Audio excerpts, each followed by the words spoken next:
ओम श्री परमात्मने नमः।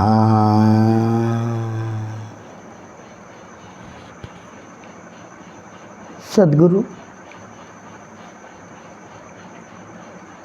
मिलना बहुत दुर्लभ है। ऐसे ही मुमुक्षु वाले शिष्य मिलना भी बहुत दुर्लभ है।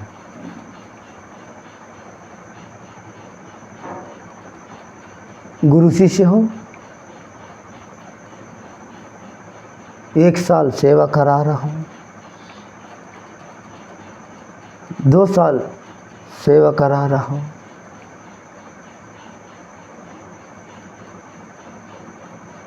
गुरु भी पूछे ना तेरे जिज्ञासा क्या है, शिष्य भी कहे ना मैं आपसे कुछ लेना चाह रहा हूँ, एक ही जगह में रह रहा हूँ, एक ही जगह में उठने बैठ रहा हूँ, 1 साल 2 साल 10 साल 12 साल कोई वार्तालाप नहीं हो रहा है। एक समय शिष्य भी कह ही दिया मैं आपसे उपदेश लेना चाह रहा हूँ, गुरु भी कह दे मैं आपको दीक्षा उपदेश देना चाह रहा हूँ, उनने कह भी दिया, इनने भी कह दिया।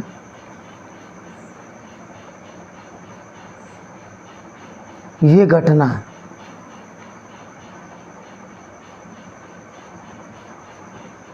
घटना से ये भूल जाए।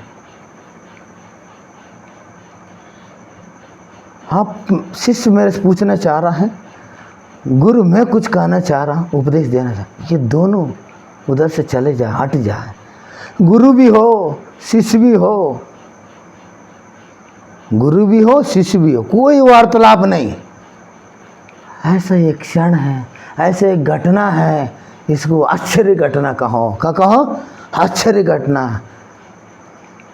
मैं पूछना चाह रहा हूँ, उनकी खबर नहीं है, मैं बताना चाह रहा हूँ मेरे शिष्य के लिए, गुरु जी के भी स्मृति नहीं है, शिष्य के भी नहीं, मैं पूछना चाह रहा हूँ। ऐसी एक आश्चर्य घटना उस समय में जब भी गुरु जी वो कहता है तत्वमसि तू ही हो, क्या कहता है? तत्वमसि तू ही हो। ऐसे ये घटना घटता है जब सद्गुरु होता है और उसी क्षण में उसी वक्त शिष्य भी होता है और मुमुक्षु होता है और सद्गुरु होता है, ये उपदेश देता है। जैसे इनको उपदेश मिला तत्काल उनकी फूल खिल उठेगी, जैसा फूल उठा खिलने के बाद इतनी समय से इनकी वासना रहता है, पूर्व जन्म की इतनी जन्मों जन्मों से वासना भरे रहता है, उसी क्षण तत्काल वासना नष्ट हो जाएगी, वासना नष्ट हो जाएगी। वासना किसको कहता है?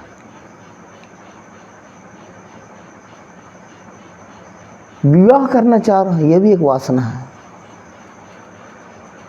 मकान बनाना चाह रहे, ये भी एक वासना है। ज्ञान प्राप्त करना चाह रहे, ये भी एक वासना है। मोक्ष पाना चाह रहे, ये भी एक वासना है। ईश्वर पाना चाह रहे, ये भी एक वासना है। जब ये पुरुष के अंदर शिष्य के अंदर बोध हो गए तू वही है, तुम जिसको खोज रहे हो, जो खोज करते हो तू ही है, तुम जिसको खोज रहे हो वो तू ही है, ऐसे कहता है। खाने के बाद ऐसे करने के बाद एक न एक दिन उन शिष्य के अंदर ये घटना घटता है, आश्चर्य घटना, अचानक घटना कहो, आश्चर्य घटना कहो। एक न एक दिन इनके अंदर हजारों सूर्य की भांति शिष्य के अंदर भी सूर्य उदय हो जाता है। जब उस क्षण सूर्य शिष्य कहता है, उसी क्षण के बाद शिष्य कहता है ये भी वासना है, मुक्ति की भी वासना है, मोक्ष की भी वासना है। ऐसा जब वो शिष्य कहता है, पहले नहीं तुम साधन करना चाह रहे हो। कल कोई एक भगत प्रश्न पूछा, महाराज और वासना होना जरूरी है, बिना वासना के लक्ष्य होना जरूरी, बिना लक्ष्य के मैं उधर कैसे पहुंचे, हम प्रथम साधक है। आप सत्य कह रहे हैं, हाँ प्रारंभ में लक्ष्य होना जरूरी है। जब साधक लक्ष्य के पार कर देता है, जब ये बात कहे गए वो ये भी एक वासना है, तुम सुन के छोड़ना नहीं, ये भी एक वासना, लेकिन तुम करनी पड़ेगी। चलना पड़ेगी, फिरना पड़ेगी, हाँ, चलना पड़ेगी, फिरना पड़ेगी।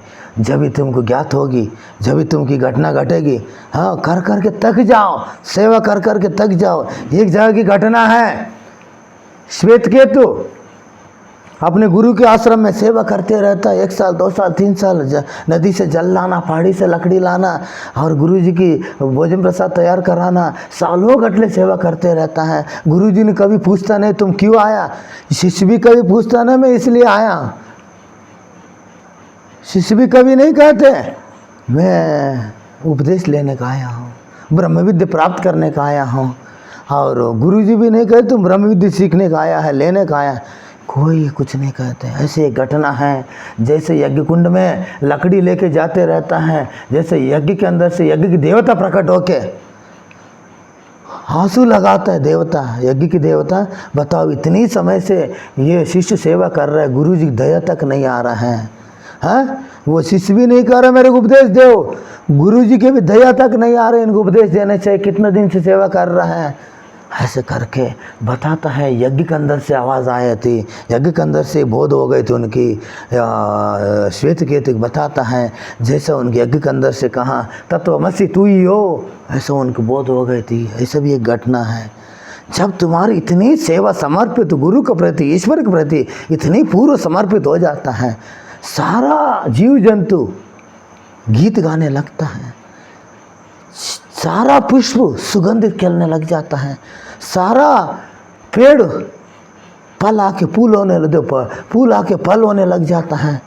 इतनी अचानक घटना होने लग जाता है, सब जीव जंतु आह्लादकार हो जाता है, मोर चिल्लाने लगता है, नाचने लगता है, कोयल मधुर आवाज़ से चिल्लाने लगता है। ऐसे एक घटना है।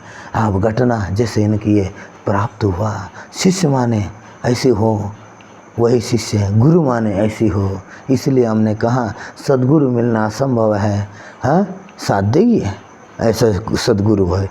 शिष्य मिलना संभव है, असाध्य भी है और साध्य भी। इसलिए हम ये शब्द कहाँ गए, हाँ, तुम पहले शिष्य बनो।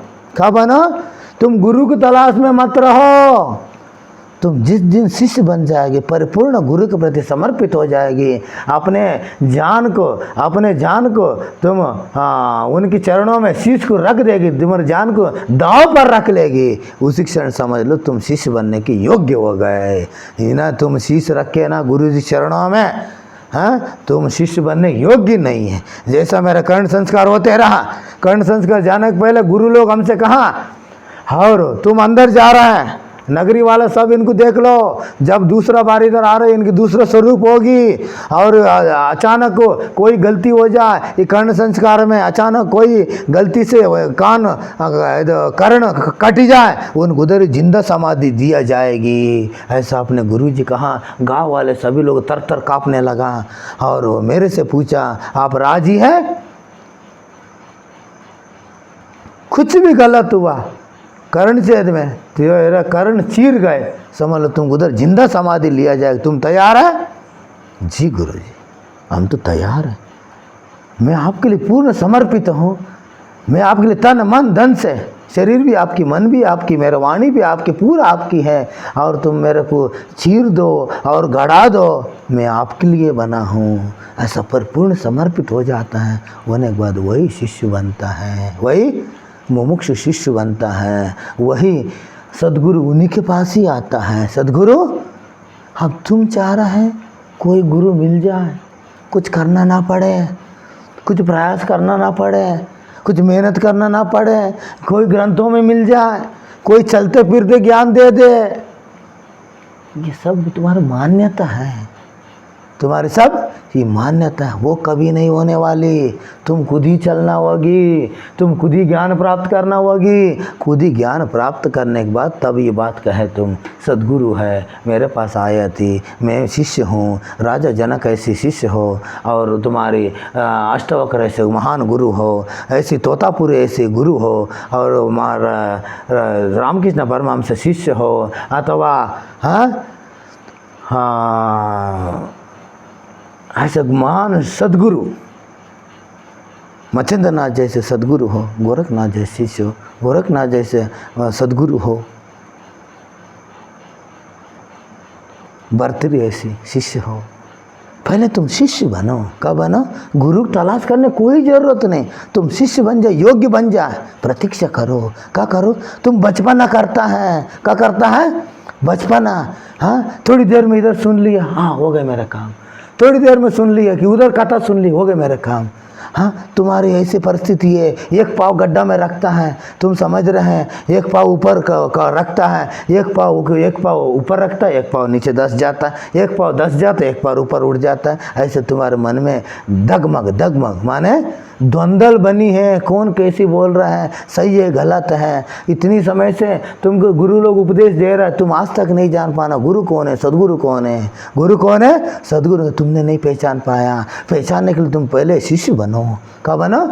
शिष्य बनो। जब तुम शिष्य बने तब तो सदगुरु तुम्हारे पास स्वयं ही आ जाएगी, स्वयं ही आ जाएगी। हाँ, इसलिए हमने कहा कोई सदगुरु भी दुर्लभ है, ऐसा शिष्य भी दुर्लभ है। ऐसा शिष्य भी दुर्लभ नहीं है, सदगुरु भी दुर्लभ नहीं है। हाँ, सदगुरु भी अपने आप स्वयं शिष्य ढूंढ लेता है, और सदगुरु के पास स्वयं शिष्य ही चले जाता है। ऐसा एक क्रिया तुमकी स्मृति नहीं रहे, तुम बुद्धि लगाता है कोई इधर चले जाए, बहुत से हज़ारों लोग जा रहा है, उससे हमारा कुछ मिल जाए, कुछ मिलने वाली नहीं है। जो सदगुरु होता है उनके सानिध्य में तुम बैठता है, तुम्हारे अंदर तरंग उठना बंद हो जाएगी, शांत चित्त हो जाएगी। जैसे नदी के जल और जो तालाब के जल जैसे शांत से रहता है, जैसा पत्थर डालो लहर उठता है, पत्थर थोड़ी देर के बाद अपने आप शांत रहता है। ऐसे सदगुरु सानिध्य में बैठने में आपकी शांति प्रतीत होगी। और दूसरा लोग के सानिध्य में बैठने में तुम जैसे लहर उठता है, ऐसे लहर बार बार मन में तुम्हारे विचार विमर्श चलने लग जाएगी। यही तुम पहचान समझ लो। गुरु और सदगुरु सानिध्य में बैठने में तुम्हारी शांति प्रतीत होगी। ऐसा तुम पहचानेगी। तुम पहले शिष्य बनो। कब बनो? पहले तुम शिष्य बनो। सदगुरु खोजने कोई ज़रूरत नहीं, सदगुरु तुम्हारे पास स्वयं ही पहुंच जाएगी। कहाँ पहुंच जाएगी? स्वयं ही पहुंच जाएगी। बोल जति गुरु गोरक्षनाथ जी महाराज की जय। हाँ।